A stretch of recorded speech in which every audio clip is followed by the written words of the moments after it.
संगीतज्ञों की जीवनी और उनके संगीत के क्षेत्र में योगदान को लेकर हम एक श्रृंखला लेकर आपके सामने उपस्थित हुए हैं और इस श्रृंखला के अंतर्गत हम हर बार आपको कुछ ऐसी विभूतियों के बारे में बताते हैं जिनका कि भारतीय शास्त्रीय संगीत के क्षेत्र में न केवल ऐतिहासिक योगदान बल्कि संगीत के क्षेत्र में एक बहुत बड़ा योगदान रहा है, जो कि आज जो संगीत का स्वरूप हमें देखने को मिलता है उसके लिए एक बहुत ही महत्वपूर्ण कड़ी का काम करती है।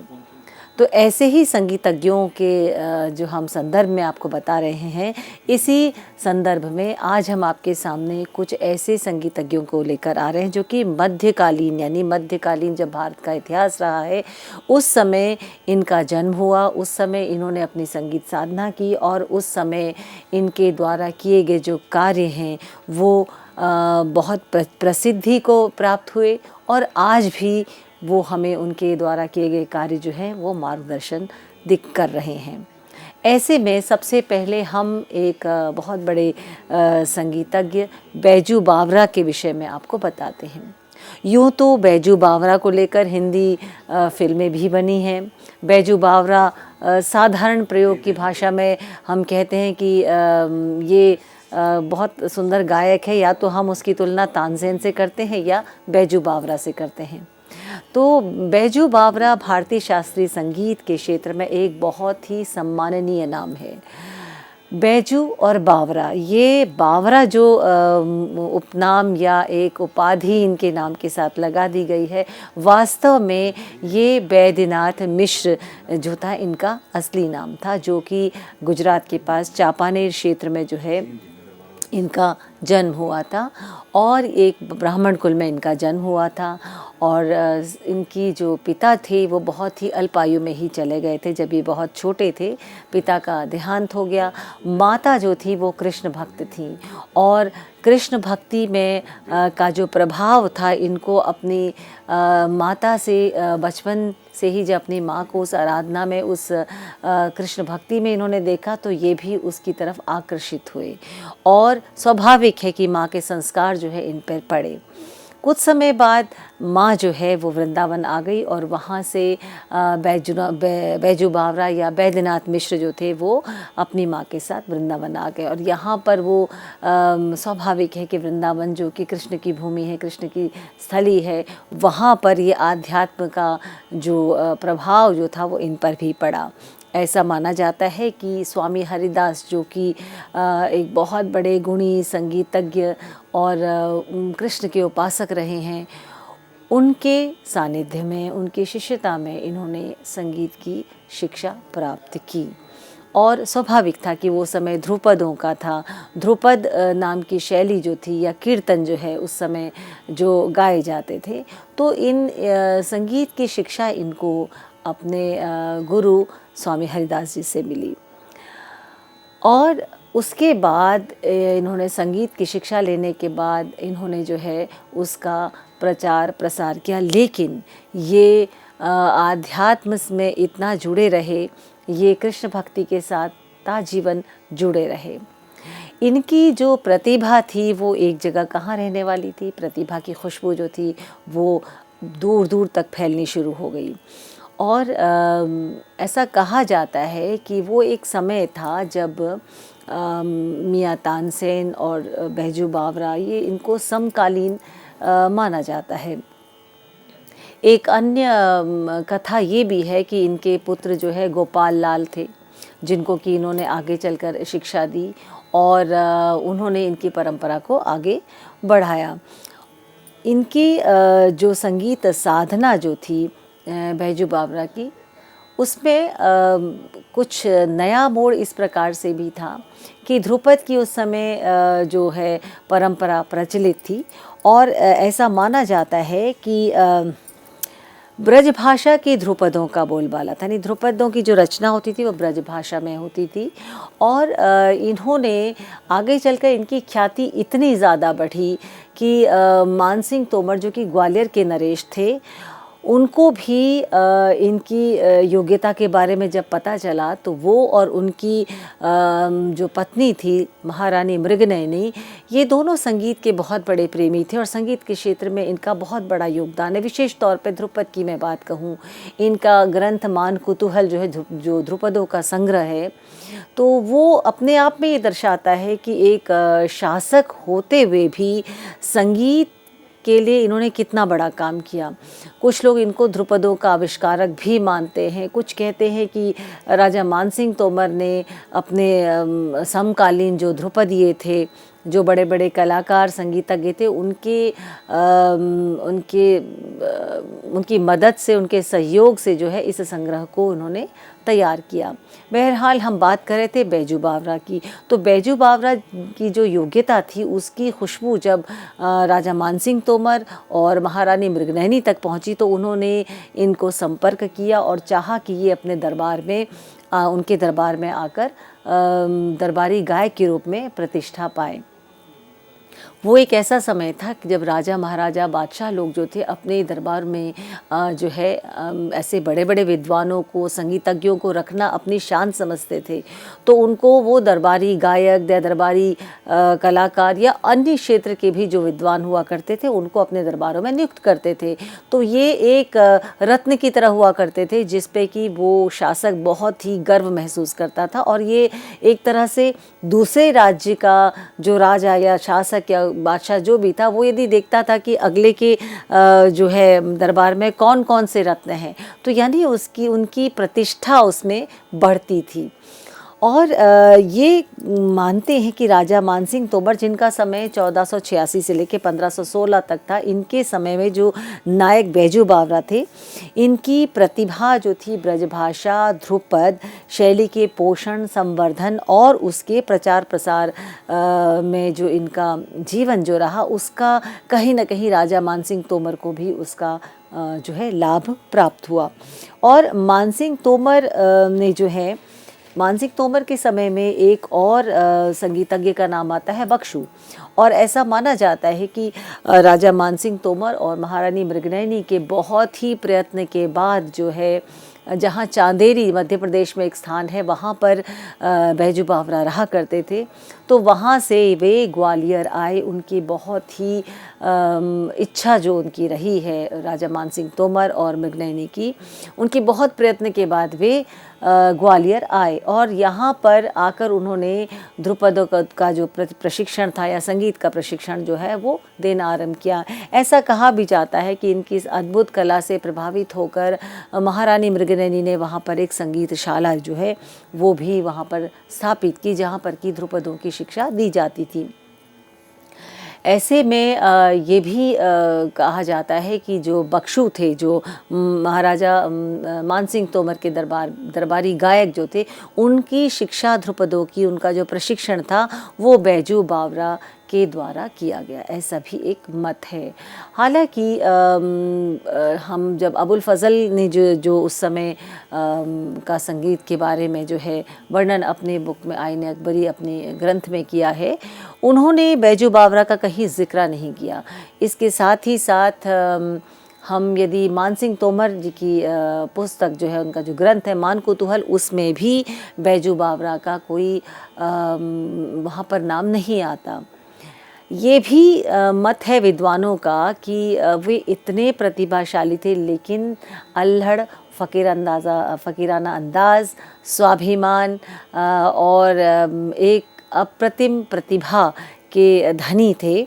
और इसी वजह से जो है ये अनुमान लगाया जाता है कि ऐसी विलक्षण प्रतिभा, ऐसी फ़कीराना जो उनका जो स्वभाव था और एक तरह से अलमस्त प्रकृति के जो थे, उनसे अन्य जो दरबारी गायक जो हुआ करते थे या संगीतज्ञ थे, उनसे ईर्ष्या करने लगे थे और कहीं ना कहीं कोई मतभेद था, जिसकी वजह से राजा मानसिंह तोमर जो है उनसे नाराज़ थे। और शायद ये भी एक कारण रहा कि उनके ग्रंथ मान कुतूहल में उनका कहीं जिक्र नहीं है। बैजू बावरा जो थे, उनकी इस स्वभाव की वजह से, उनके इस एक अलग तरह की प्रकृति की वजह से उनके नाम के साथ बावरा शब्द जो है वो जुड़ गया और वो बैजू बावरा के नाम से जो है अधिक प्रसिद्ध हुए। इनके द्वारा जो है कुछ नवीन आविष्कार किए गए बैजू बावरा के द्वारा, जिसमें होली गायकी की एक नवीन प्रणाली जो है इन्होंने प्रचलित की।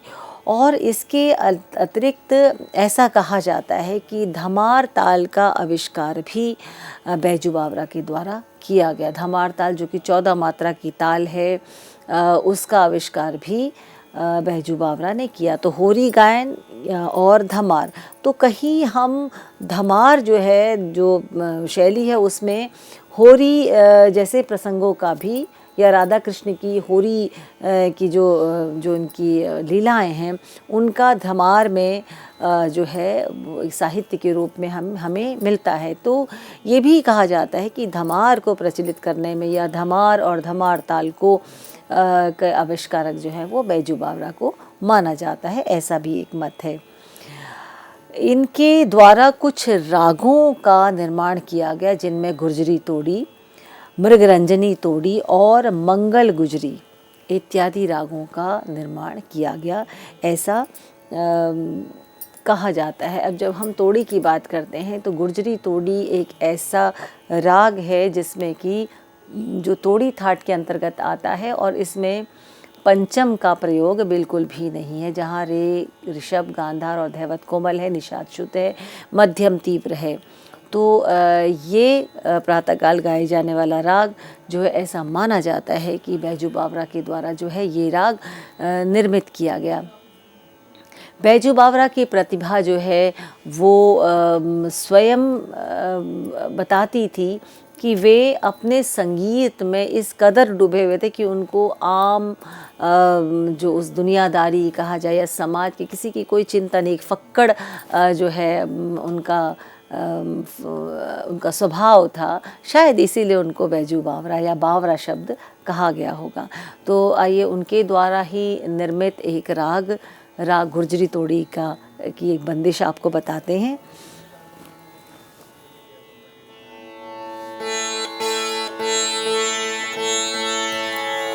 इस राग में धैवत जो है वो बहुत प्रबल है। धैवत और ऋषभ ये दोनों प्रबल हैं और इनकी संगति भी बहुत सुंदर लगती है।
इस राग में पंचम का बिल्कुल भी प्रयोग नहीं है, तो षाढ़व जाति का राग ये कहा जाता है।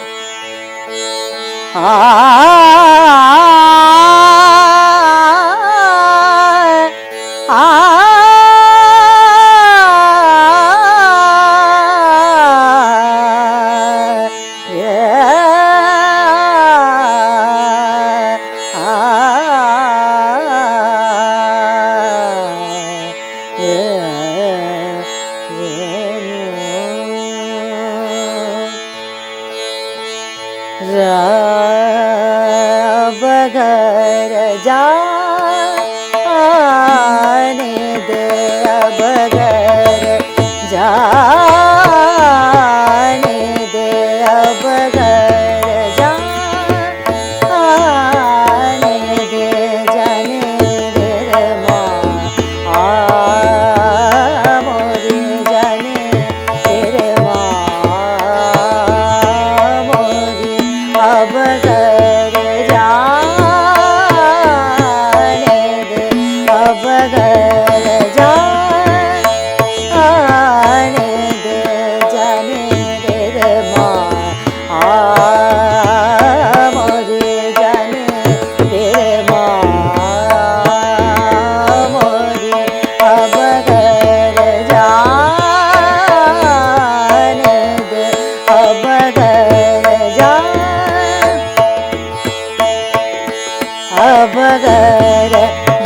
बस करत रारे तुम मग में, बर बस करत रारे तुम मग में, मानत नाही ढीठ लगनवा, मानत नाही ढीठ लगनवा, रंग रंगीले हठ न करत घर जा,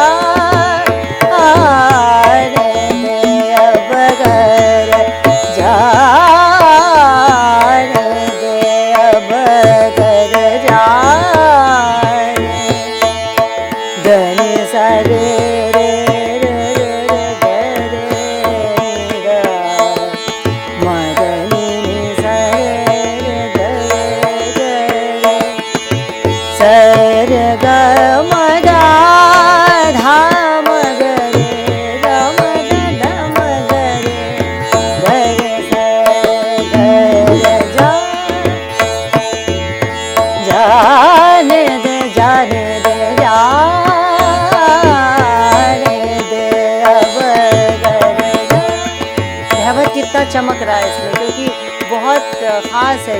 तानपुरे पर कुछ लोग इसमें निषाद भी मिलाते हैं, लेकिन यदि राग में धैवत जितना प्रबल है उसके हिसाब से तानपुरे की पहली तार को धैवत पर भी मिलाया जाता है।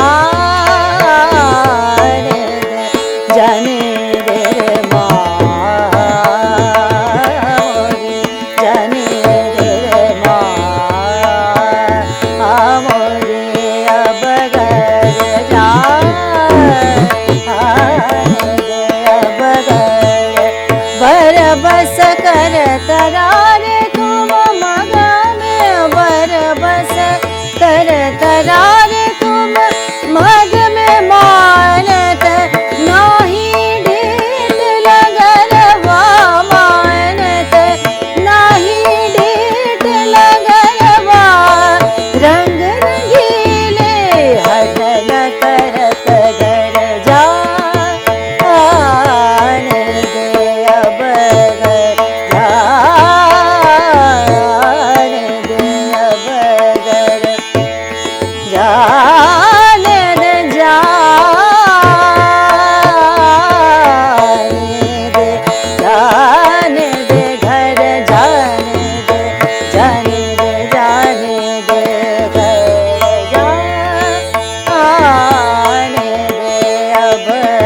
घर जाने दे, अब घर जाने, अब घर जाने, अब घर जाने दे, जाने दे। तो इतने सुंदर राग की निर्मिति जो है वो बैजू बावरा के द्वारा मानी गई है। बैजू बावरा की जो प्रतिभा थी वो कहाँ छुपी रहनी थी, एकमात्र ग्वालियर तक इसकी खबर जो है हुमायूं तक पहुँची, और हुमायूं ने इनको अपने दरबार में बतौर राजगायक, दरबारी गायक के रूप में रखना चाहा। कुछ समय ये हुमायूं के संपर्क में भी रहे, और ऐसा विद्वानों का मत है कि ये वो समय था जहाँ हुमायूं और बैजू बावरा का जो संपर्क है इसने एक नया द्वार खोला ग्वालियर के कलाकारों का दिल्ली दरबार में, यानी दिल्ली की तरफ एक नया रास्ता जो था ये हुमायूं और बैजू बावरा के संपर्क ने एक नया मार्ग खोला। लेकिन यहाँ पर भी ये बहुत अधिक समय तक नहीं रहे, और हुमायूं को छोड़कर ये जो है फिर कहीं और किसी और दरबार में चले गए, और वहीं पर जो है इनका जो है निधन हुआ। और ऐसा माना जाता है कि बैजू बावरा के द्वारा जो ध्रुपद के क्षेत्र में जिस प्रकार की रचनाएं हुई, जिस प्रकार के नए रागों का निर्माण हुआ, ये एक साधारण व्यक्ति या साधारण कलाकार के द्वारा नहीं हो सकता। वो संगीत में उनकी इस विलक्षण प्रतिभा, संगीत में इतना वे रमे हुए थे कि उनको सांसारिक जो है गतिविधियों का, सांसारिक व्यवहार का कुछ अता पता नहीं था। लेकिन आज भी संगीत के क्षेत्र में उनके इस योगदान को बहुत याद किया जाता है। कुछ ऐसी भी किंवदंतियाँ हैं, कुछ ऐसे भी मत हैं कि मियाँ तानसेन का और उनका जो है एक प्रतियोगिता कहा जाए या एक तरह से संगीत गायन के क्षेत्र में उनका आमना सामना हुआ, जहाँ पर कि मियाँ तानसेन जो ने उनके गायन का लोहा माना और उनका जो बहुत हृदय से सम्मान करते थे मियाँ तानसेन, उनको बैजू बावरा के दर्शन हुए। उनकी जो गायकी या उनकी जो प्रतिभा थी उससे वे बहुत अधिक प्रभावित हुए। अब ये जो कथाएँ, ये जो कहानियाँ हैं, इनमें हम ये कह सकते हैं कि हालांकि जहाँ तक ये बोला जाता है कि उससे पत्थर पिघल जाते थे, हिरन जो है वो वन से दौड़ के चला आता था, ये उस समय के गायकी का जो प्रभाव रहा होगा संगीत का, इसके उदाहरण जो है वो दिए जाते हैं। वो कहीं ना कहीं हम मुख्य दिशा की ओर रहें, यानी उनका जो योगदान रहा है उसकी तरफ हमारा जो है ज़्यादा हम लोग का एक उद्देश्य रहना चाहिए। तो ये थे बैजू बावरा, जो कि मध्यकालीन भारत में जिनका संगीत के क्षेत्र में, विशेषकर ध्रुपदों के क्षेत्र में, विशेषकर कुछ नवीन रागों के क्षेत्र में और धमार ताल और होरी गायन, इनके क्षेत्र में उन्होंने जो अपना योगदान दिया वो अप्रतिम है और आज भी उसको याद किया जाता है।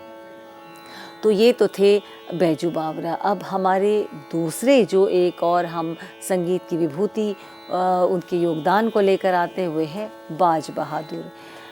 बाज बहादुर मालवा प्रांत के जो थे सुल्तान थे और इनका समय जो है वो 1530 से 1594 तक का रहा, जो कि मालवा राज्य के अंतिम शासक रहे। और इनका जो योगदान है वो बहुत लंबे समय का इनका हमें नहीं मिलता, लेकिन जो इनका योगदान है उसको हम आगे इसके दूसरे भाग में और विस्तार से आपको बताएंगे। नमस्कार।